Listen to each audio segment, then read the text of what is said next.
Human sa usa ka tsunami didto sa India. Usa ka tigulang nga babae miingon nga, Diyos ko, nganong gibuhat man nimo kini kanamo? Unsa may among nahimo sa imuha nga nakapasuko sa imo? Lain pa mga igsoon didto sa Estados Unidos, human sa usa ka pagpamaril diha sa sulod sa simbahan nga nakaangol og nakapatay og daghan sa mga attendees niini. Usa ka newspaper ipatunghaan nga mga pangutana. Diin man ang Dios ug kun bug-os nga kontrolado sa Dios ang mga butang, nganong gitugutan man niya ni nga mahitabo. Minumduman po nako dinhi sa atong lugar, human sa Yolanda dito sa Tacloban niadtong 2013, human nga mabisita ang usa ka prominente nga politiko, mingon siya nga, I think God was somewhere else. So, murag nakapangutana siya kung hain man ang Diyos niya itong panahon na. Tingali ka mo, nakaistorya na po magpipila ka mga tao. Nga human sa aksidente, gubat, krimen, terorismo, nakapangutana po sila niya na nganong gitugutan sa Diyos ang pagkadautan. Tingali sab, sa inyong bahin mga igsoon, naka-experience po mo, o lisod kayo nga mga kahimtang, tungod tingali sa sakit, pagkadilihingpit, o uban pang mga trahedya, o niabot mo sa punto nga nakapangutana mo, nganong gitugutan man ni Jehova nga mahitabo? Sayop ba mga igsoon kung makapangutana tana? Nagpakita ba na nga huyang ang atoang pagtuo? Hinoon, dili ra pod sayop, no? Nga mobati ana. Gipakita sa Biblia, nga sa lisod kayo nga mga kahimtang, usahay tungod sa atong pagkadalihingpit, mobati ta niya na. Gani, usa ka matinumanong alagad sa Dios, usa ka manalagna sa karaang panahon, si Habakuk, kinsa nabuhi sab sa lisod nga mga panahon, nakapangutana sab niya na nga mga pangutana. Mabasa nato na diha sa Habakuk, Kapitulo 1, versikulo 2 ug 3. Atong basahon ang maong teksto, Habakuk, Kapitulo 1, versikulo 2 ug 3. Nagingon, O Jehova, hangtod kanos ako mangayog tabang ug dili ka maminaw. Hangtod kanos ako magpakitabang nimo tungod sa kapintasan ug dili ka mulihok. Nganong gipakita nimo kanako ang daotang mga buhat? Ug nganong gitugutan nimo ang pagdaog-daog? Nganong naa sa akong atubangan ang pagpanglaglag ug kapintasan? Specific kayo mga igsoon ang mga pangutana ni Habakuk ug susama pod sa mga pangutana nga atong gisgutan. Pero nganong gipasulat man ni diri sa Bible? Beno, gisulat ni diri alang sa atong kasayuran nga bisan ang matinumanong mga alagad ni Jehova mobati sab niya na. Maong dili ra ta maluya kay nakasabot si Jehova sa atong mga pagbati. Sa laing bahin, napoy pipila nga nagtuo nga ang Dios walay pagtagad sa mga tao. Pero tinuod ba na? Unsa ba gyud ang gibati sa Dios? O unsa may gibati ni Jehova nining tanang pagkadautan sa kalibutan karon? Makita nato ang tubag dinha pananglitan sa Genesis Kapitulo 6, versikulo 5 ug 6. Basahon sab nato kining maong teksto. Makita nato dinhi unsay gibati ni Jehova sa mga adlaw ni Noe sa dihang ang mga tawo hilabihan kadautan. Genesis Kapitulo 6, versikulo 5 ug 6. Kung andam na mo, nag-ingon, nakita ni Jehova nga grabe na ang pagkadautan sa mga tao. Sa yuta, ug dautan kanunay ang naa sa ilang hunahuna ug kasing-kasing. Nagbasol si Jehova nga iyang gihimo ang mga tao sa yuta ug nag-uol ang iyang kasing-kasing. So makita nato dinhi nga nasakitan si Jehova sa pagkadautan sa kalibutan. Maong nag-uol kaayo ang iyang kasing-kasing. Diha pod sa Proverbio 6:18, makita nato diha nga gidumtan ni Jehova ang kasing-kasing niadtong nagplano sa pagbuhat og dautan. Ug siyempre lakip na pod ang dautan nilang gibuhat. So sa ato pa ang Dios nagdumot sa pagkadautan ug nasakitan nga nagtan-aw sa pagkadautan. So kung ang Dios walay pagtagad sa mga tao, dili na unta siya mobati ana, dili ba? So nagpakita lang na nga nagtagad si Jehova sa mga tao. Ug gisgutan nato unya kung unsay himuon ni Jehova mahitungod niya na. Gawas pa, ang uban nagunahuna pod nga ang Dios mismo ang naghimo sa pagkadautan.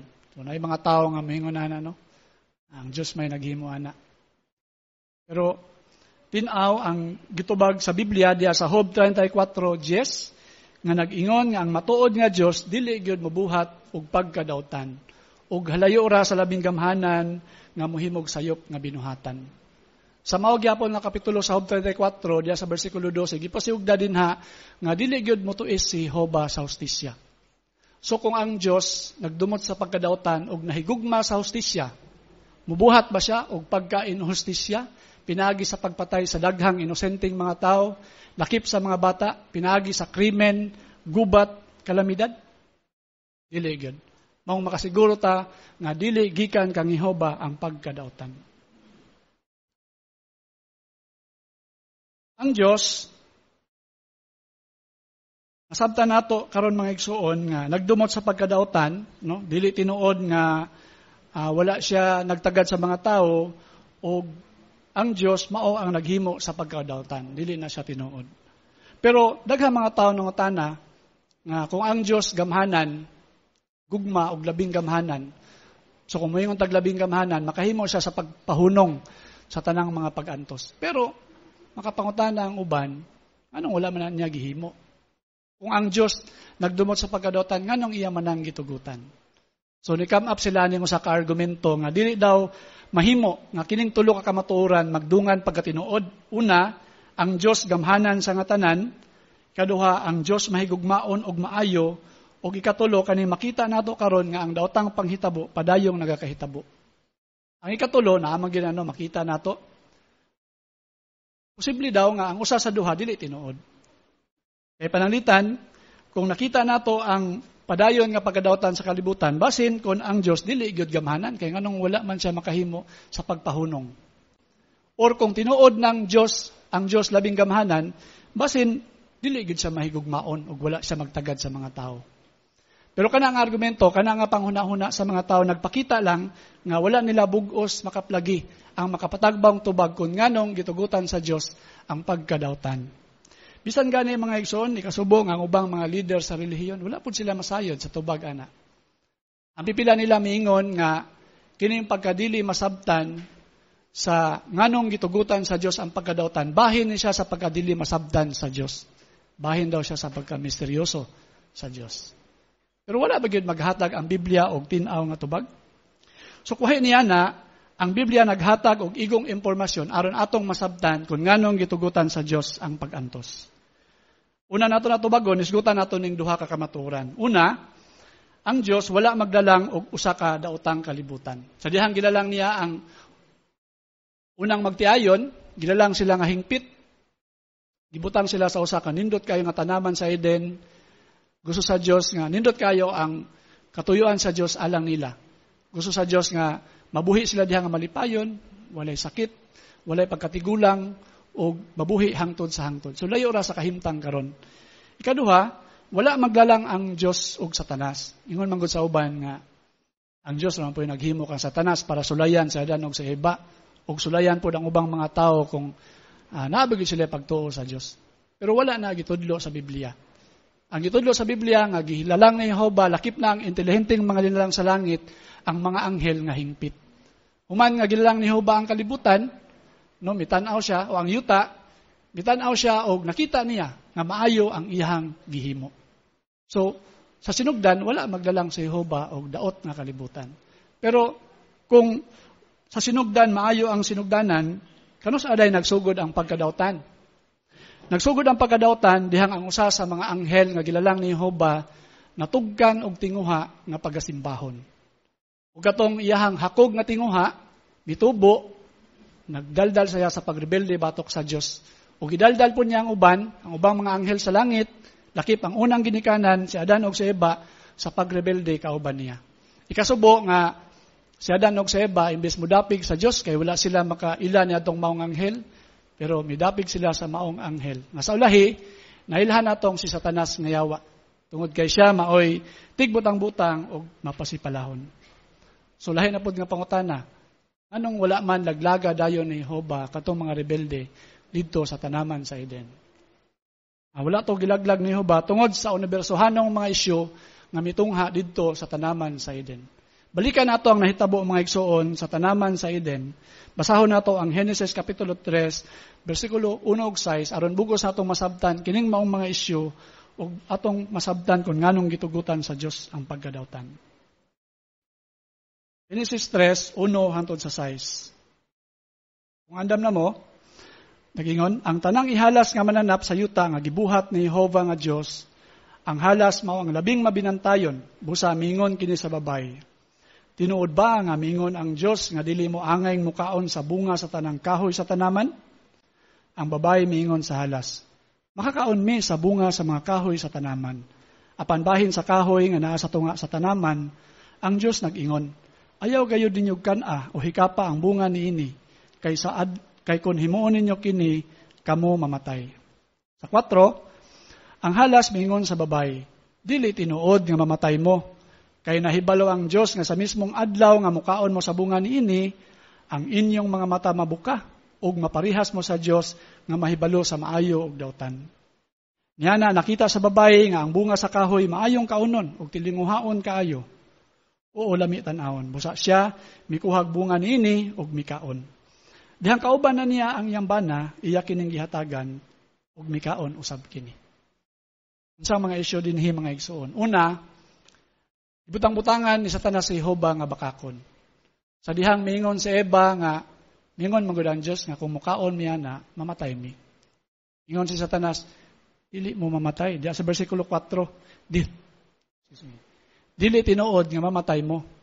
So sama raw niingon si Satanas no nga namakak ang Dios sa inyo. Mao to ang unang isyu. Ikaduha, gipatugbaw ni Satanas nga murag naay gitago si Jehovah nga maayo gikan kang Adan ug kang Eva. Pinagi sa pag-ingon diri sa bersikulo 5 nga kung mukaon sila sa bunga sa kahoy, maparihas sila sa Dios nga makabalo kung unsay maayo ug kung unsay daotan. Mura ba og kanang naay gitago si Jehovah nga nindot dayon untang resulta kung mukaon si Adan ug si Eva sa bunga sa kahoy. Pero wala man magsulti si Jehovah ato. So murang naay gitago si Jehovah kang Adan ug Eva nga benepisyo sa pagkaon sa bunga sa kahoy. Ikatulo nga isyu, pinaagi sa paghimo adto, wala gitahod ni Satanas ang katungod ni Jehovah sa pagmando, ibabaw sa iyang linalang. Pinaagi sa pagtawag kang Jehovah nga bakakon ug naghikaw og maayo sa iyang mga linalang, giakusaran ni Satanas si Jehovah ingong dili maayong magmamando. Ikaupat, sa bahin po ni Adan ug ni Eva, sa dihang gisupak nila o misunod sila kang Satanas, gireject nila ang pagmando ni Jehovah. So, sama ra po mingon sila nga, pwede namin kami rin mo desisyon para sa mong kaugalingon kung unsay maayo ug dawtan ug mahimo raming magmalampuson bisan bulag sa pagmando sa Dios. So, mao na ang mga isyu nga mitungha sa tanaman sa Eden nga kinahanglang pagatubagon. Ngatong higayuna, tungod kay si Jehovah labing gamhanan, pwede ra gid unta no nga salang ka pilok laglagon ni Jehovah ang maong mga rebelde. So, sa gisgutan na nato, wala to gibuhat ni Jehovah kay kung himuon to niya, dili matubag tong isyu nga mga gisgutan. Dili matubag kung kinsay na makak, dili matubag kung nabagyo gihikaw si Jehovah nga maayo, kung maayo bagyod nga magmamando si Satanas, ug kung magmalampuson bagyod ang tao nga bulag sa pagmando sa Dios. Pero kinahanglan bagyod tong tubagon. Kinahanglan kay dili lang man silang tulo ang nasayod adto. Sama to sila og naa sa usa ka entablado sa theater. No nga, naa sila sa tunga, silang aktor si Satanas, si Adan ug si Eva niya. Nay daghang audience. Kinsa ang audience? Ang mga anghel sa langit. So tingali ang pipila pod ka mga anghel ato, nadaldal na pod ni Satanas sa pagrebelde batok sa Dios. So kung laglagon dayon to ni Jehovah, katong mga intelihenteng linalang to posibleng moingon nga abasig tinuod tong gisulti ni Satanas. Dili pod maka-depensa ang mga akusado kung wala na sila. So, dili bugos mapamatud-an nga ang pagmando ni Jehovah mao gyud ang pinakamaayo. Gawas pa, nagingon pod si Jehovah nga punon niya ang yuta sa makaliwat ni Adan. So kung patyo niya si Adan, dili matuman ang pulong ni Jehovah. Pero ingon niya sa Isaiah 55:11 nga ang tanang nga pulong nga magawas yang baba dili mobalik sa iyaha nga dili matuman. So giun sa man to pagsulbad ang maong isyu. Inaagi sa hingpit nga pagbalanse ni Jehova sa iyahang gahom, gugma, hustisya ug kaalam, gitugutan niya si Satanas nga mao'y mumando sa kalibutan sulod sa usa ka yugto sa panahon. May ebidensya nga si Satanas gitugutan ni Jehova nga magmando sa kalibutan. Pananglitan diya sa unang Juan 5:19, nag-ingon si Jesus mismo nga ang tibuok kalibutan ay lalom sa gahom sa usa nga daotan. So kanang daotan walay lain kundi si Satanas nga yawa. Gipakita usab diya sa Juan 8:44 ug Judas 6 nga si Satanas padayong nagdaldal sa uban pang mga anghel sa langit ug sa mga tao dinhi sa yuta nga morebelde kauban niya. Oo, gitugutan sa Dios ang pagkadaotan sa kalibutan aron matubag ang hinungdanon ug unibersohanong mga isyu may labot sa iyahang pagkasoberano o sa iyahang katungod sa pagmando ibabaw sa iyang kalalangan. So ang pangutana, natubag ba ang mga isyu karon? Sa tinuod, wala pa mahuman ang usa ka libo ka tuig gikan sa pag-ingon ni Satanas kang Eva nga dili mo mamatay. Napamatud-an nga bakakon si Satanas. Kay wala pa yung usa ka libo, namatay naman si Adan o si Eva. Pero nagkinahanglan og dugang panahon aron matubag kung ang pagmando ba ni Satanas magmalampuson. So karon mga igsoon, milabay na ang 6,000 ka tuig. Nagitugutan ni Jehova si Satanas nga momando nining daotang kalibutan.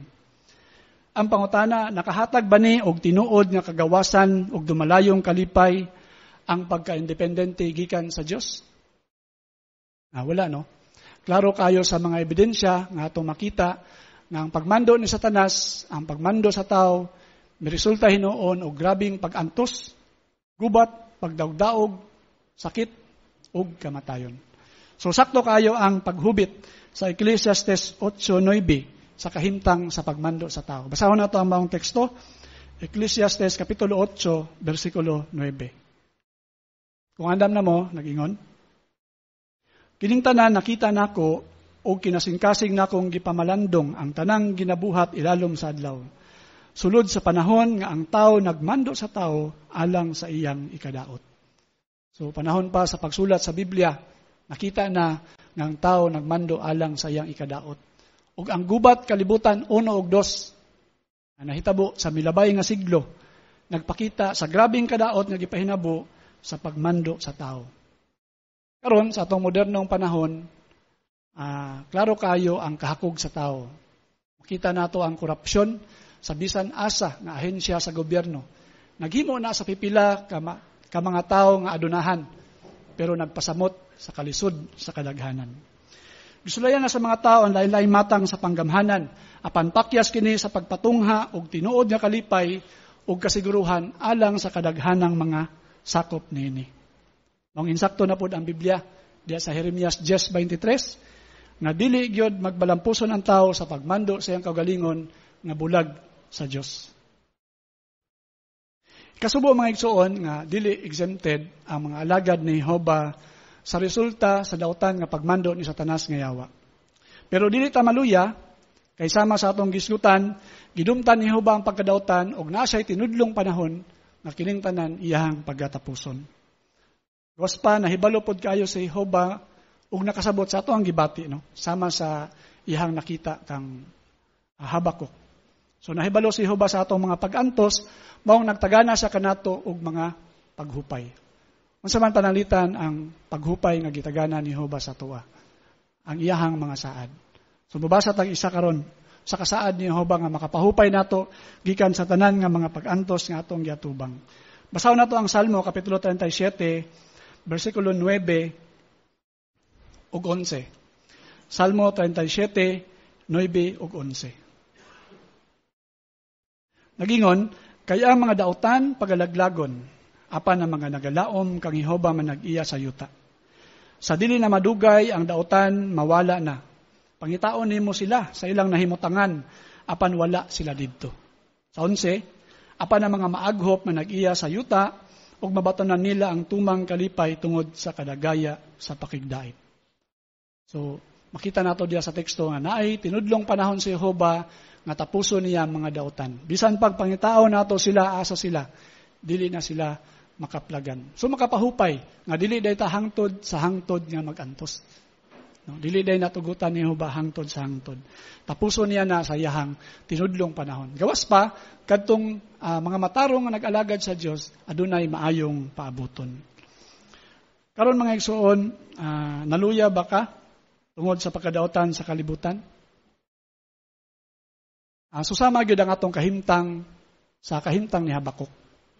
Si Habakuk nagsangyaw to siya og tagna, nanagda siya bahin sa kalaglagan sa mga taong daotan dito sa Jerusalem. Pero wala to dayon moabot. Maong nag-antos pa si Habakuk sa pagkadaotan sa mga tao sa iyang palibot. Pero nakita siya ni Jehova. Nasabtan siya ni Jehova, maong gihupay siya ni Jehova. Yun sa man siya paghupay. Gipasaligan siya diha sa Habakuk 2:3 nga katong kalaglagan nga iyahang gitagna matuman gyud to. Ug dili to maulahi.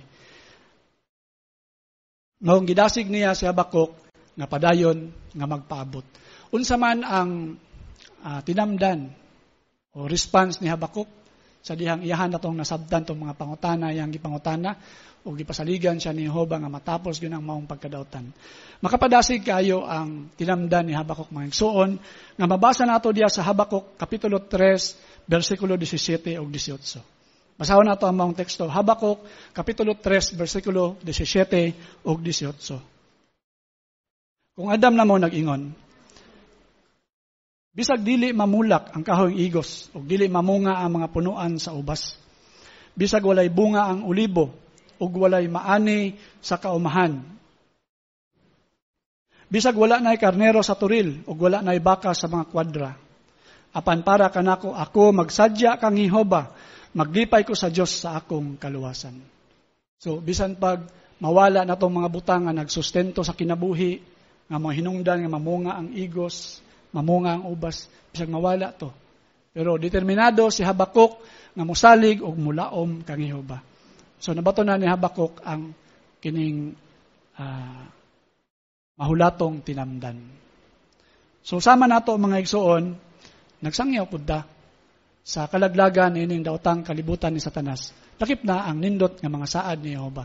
Pero samtang gibuhat nato na daghan sa ato ang mga igsuon sa tibok kalibutan, driman pud sa atong kongregasyon, nagatubang og mga pag-antos. Gumikan ba sa pagkadilihingpit, sa kawaladon, sa pagdaog-daog ug sa uban pa. Pero kung mao man ay atong gibati, makasiguro ta nga nakasabot si Jehova.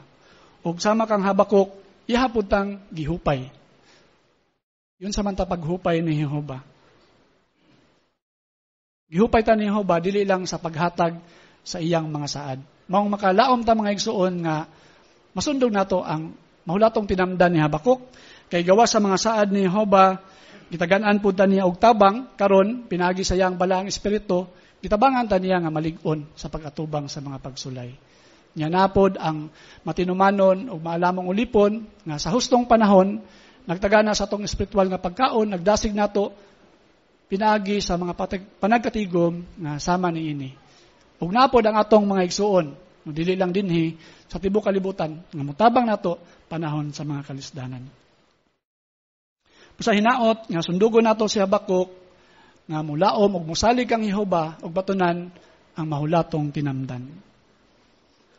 Taas na ba kayo ang panahon, mga igsuon, nga gitugot ni Jehova, niining daotang kalibutan? Kung mao na atong gibati, makatabang nato ang ikaduhang Pedro. Nagpahinomdom nato ni nga gitugutan na ni Jehova tungod sa iyahang dako nga pailob. Kay kung mahimo, dili gusto ni Jehova nga naay malaglag, kundi nga ang tanan mudangat sa paghinulsol. So sundugon nato si Jehova nga batunan ang maong pailob. Kay pinagya na matabangan pud ta nga makabaton ug mahulatong tinamdan. Busa kung ikaw karon nagatubang og mga kalisdanan o kung ikaw usa ka estudyante sa Biblia nga sa miagi nakasinati pod og sakit nga mga kasinatian nga niabot pud ka sa punto nga nangutana nga nganong gitugutan man ni sa Dios. Makapahupay ang pagpalandong sa mga saad sa Dios sa umaabot. Sa tinudlong panahon ni Jehova pinagi sa iyang gingharian nga nagsugod na sa pagmando niadtong 1914 Tumano ni Jehova ang tanan niyang saad. Lakip na kining na-record sa Pinadayag Kapitulo 21, versikulo 4. Basahon nato mga igsoon, Pinadayag 21:4. Nagingon, ug iyang pahiran ang matagluha sa ilang mga mata, ug ang kamatayon mawala na. Ug wala na unyay pagbangutan, pagtiyabaw, ug kasakit, ang unang mga butang nangagi na. Napamalandong madato ni mga igsoon nga naa na gyud ta didto sa paraiso. Nga wala na tay pag-antos. Wala na kalisod sa panginabuhi. Wala na ta kaila og kanang due date. Wala na hinungdan sa kabalaka. Walay pag-antos, sakit o kamatayon. Pinagi sa gingharian sa Dios kanang tanan tumanon ni Jehova. Ang mga kadaot nga nahimo sa tao sama sa hinungdan sa pagbaha, global warming, kadaot sa atong kinaiyahan tungod sa kahakog sa tao, kanang tanan pag-aayuhon ni Jehova. Kung ikaw nakasinati karon og physical, mental, emotional nga mga problema tungod sa atong pagkadilihingpit, tungod sa dili mayong kasinatian sa nangagi, kasiguro ta nga sa bag-ong kalibutan kana hanawon ni Jehova. So unsa may atong himuon karon samtang naghulat ta niining nindot kayo nga mga saad ni Jehova nga Dios. Gidasig ta mga igsoon diri sa unang Timoteo Kapitulo 6 versikulo 19, katapusang teksto nga atong basahon. Unang Timoteo Kapitulo 6 versikulo 19. Gidasig ta nga magtigom og espiritual nga mga bahandi nga usa ka maayong pundasyon para sa umaabot aron kita makapangupot pag-ayo sa tinuod nga kinabuhi. Oo, kanunay natong palig-unon ang atong espiritualidad ug dili nato tugutan nga ang mga kalisdanan nining dawtang kalibutan magpahalap sa atong paglaom. Padayon tang mulaom, musalig ug muhulat kang Jehova ug suportahan ang iyang pagkasoberano pinaagi sa atong pagkamaunongon. Mahimo nato na kung regular tang mobasa sa Biblia ug sa mga publikasyon, regular tang motambong sa mga panagkatigom nga sama niini ug siyempre pagpadapat sa aton nakatunan. Dayon natong isang yaw ngadto sa uban kung nganong gitugutan ni Jehova ang pag-antos, kung unsay himuon ni Jehova niana sa umaabot ug regular tang makig-uban sa atong mga igsoon. Kung aton nang himuon mga igsoon, kanunay natong gitipigang buhi ang atong paglaom. Ug sa tinudlong panahon ni Jehova, tagamtamon nato ang tinuod nga kinabuhi, ang kinabuhing walay katapusan.